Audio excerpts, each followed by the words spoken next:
ఒంటిలో సత్తువ బొత్తిగా చేసి నెత్తుటి చుక్కల చమురుగా పోసి పసిబిడ్డలోన ప్రాణదీపాన్ని వెలిగించబోలినావే నీ ఉసురు ఎల్లిపోతున్నగాని యముని గుమ్మానికి ఎదురుగా నిలబడి కలబడి కొట్లాడినవే అమ్మ ఒడి చేరిన బిడ్డ ఎదురు ముద్దాడగా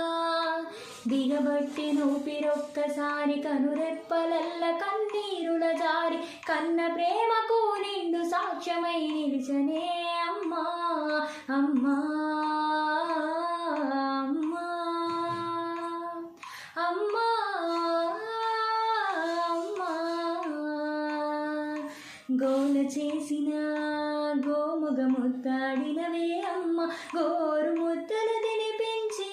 నన్ను బుజ్జగించినవమ్మా అల్లరి మాని అలిగితే నేను అల్లాడినవే అమ్మా నీ గుండెల పైన బచ్చామని జోల పాడినవమ్మా లేరమ్మని కన్న గొప్పవారు